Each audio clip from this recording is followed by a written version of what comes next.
जय माँ काली। हम सभी पर माँ की कृपा हमेशा बनी रहे। एक सिद्ध व्यक्ति की क्या पहचान होती है?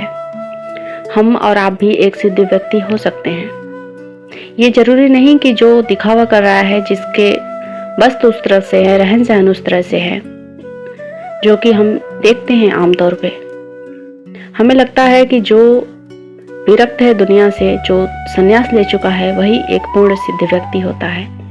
ऐसा बिल्कुल भी नहीं है और ये गलत बात है।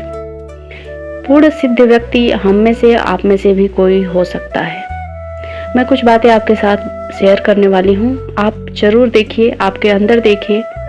अगर ये सारी चीजें आपके अंदर भी हैं तो आप भी एक पूर्ण सिद्ध व्यक्ति हैं। सिद्ध व्यक्तियों को क्या लक्षण होते हैं, उनका जीवन जीने का जो तरीका होता है, उसी से हम पता करते हैं कि सिद्ध व्यक्ति कौन है। बाकी जो आप वीडियोस में ढूंढते हैं सिद्धियों के लक्षण, वो शुरुआती दौर के लक्षण होते हैं। जब इंसान पूर्णता को प्राप्त कर लेता है तो वो लक्षण अलग हो जाते हैं, उसका रहन सहन अलग हो जाता है। जैसे कि जीवन बोधपूर्ण, ज्ञानपूर्ण और प्रेमपूर्ण हो जाना, ये होता है सिद्ध व्यक्तियों के लक्षण। उनका जीवन बोधपूर्ण हो गया, ज्ञानपूर्ण हो गया, प्रेमपूर्ण हो गया। किस तरीके से? बोधपूर्ण का मतलब है कि वो उसको सब कुछ पता है। वो किसी का भविष्य देख रहा है, इस देश का भविष्य देख रहा है, दुनिया का भविष्य देख सकता है, पर वो प्रतिक्रिया नहीं जाहिर करता, उस पर कुछ बोलता नहीं है। उसको ज्ञान है उस चीज का। वो बोल के क्या करेगा जब वो चीजें घटित होनी ही है? उसको प्रसिद्धि नहीं चाहिए होती है। यहाँ पर ये बात आती है। ज्ञानपूर्ण, प्रेमपूर्ण आपको पता ही है, वो अंदर से अपने आप को जान जाता है। ज्ञानपूर्ण से मतलब यह है। ज्ञानी तो बहुत सारे फिलोसफर, टीचर वगैरह भी हैं, उनको भी बहुत सारा ज्ञान है, साइंटिस्ट भी हैं। पर ज्ञानपूर्ण का मतलब यह होता है कि हम अपने आप को कितना जानते हैं। जब हम अपने आप को पूरी तरीके से जान जाते हैं तब हम होते हैं ज्ञानपूर्ण। सारे आध्यात्मिक प्रश्न मिट जाते हैं। जब व्यक्ति कोई सिद्धियों को पा लेता है, पूर्ण रूप से सिद्ध हो जाता है, तो उसके मन में जितने भी आध्यात्मिक प्रश्न हैं वो सब कुछ मिट जाएंगे।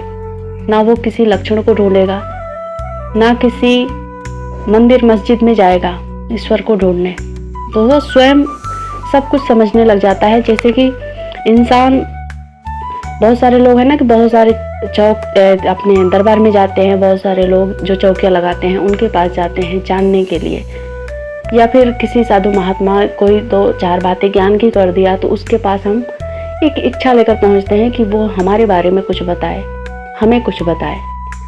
तो यहाँ पर ये सारे प्रश्न मिट जाएंगे। वो व्यक्ति किसी से कुछ जानने की इच्छा नहीं प्रकट करेगा, उसको कुछ जानना ही नहीं है, जिसे हम पूर्ण रूप से कह सकते हैं कि वो शून्यता में चला गया है। जब व्यक्ति पूर्ण शून्यता में चला जाता है तो वहाँ पर उसके मन में कोई प्रश्न नहीं होता है। लोगों से अपेक्षाएं भी कम हो जाती हैं।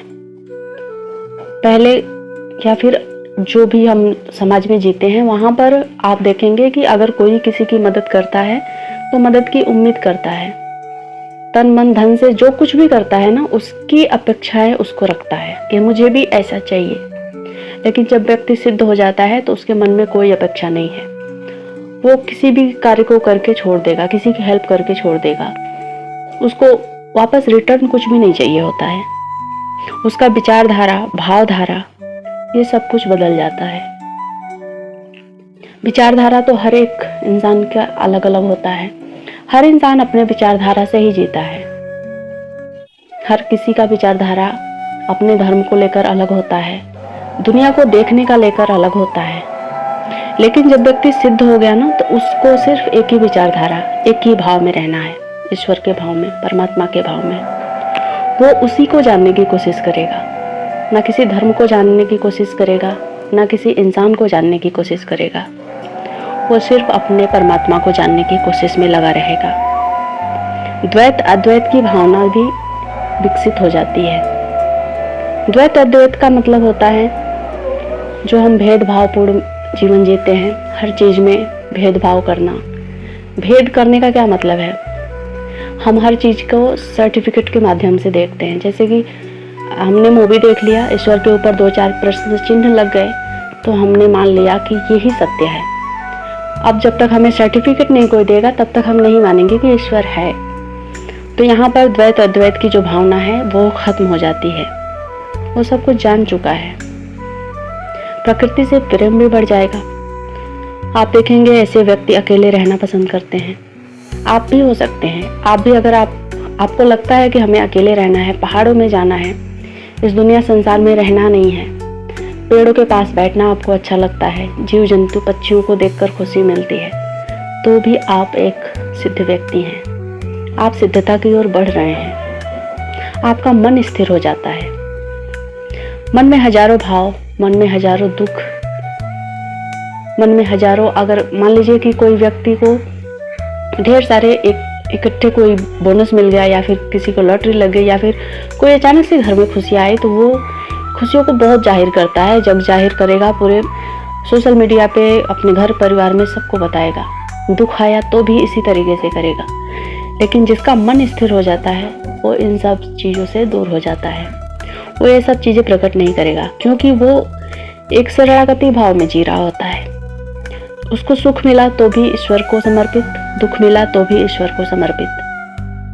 जब शरणागति हो जाती है ना, तो इंसान ये सब चीजें करना बंद कर देता है। ना उससे सुख से मतलब है, ना उससे दुख से मतलब है। बस वो जीना है, उसको कैसे भी करके इस शरीर के साथ जीना है और ईश्वर के प्रेम में रहना है। तो इस तरीके से कुछ लक्षण मैंने बताया, कुछ बातें मैंने बताई, जो इंसान के अंदर ये सारी चीजें, ये सारी भावनाएं जब प्रकट हो जाए ना, तो वही सिद्ध व्यक्ति है।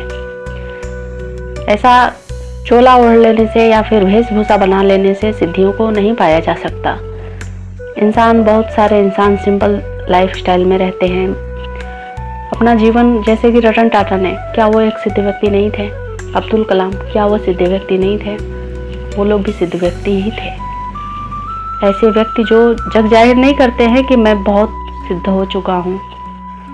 बहुत सारे हमारे आसपास सिद्ध व्यक्ति हैं। आप भी हो सकते हैं। आपके अंदर अगर ये भावना है तो जरूर आप भी एक सिद्ध व्यक्ति हैं।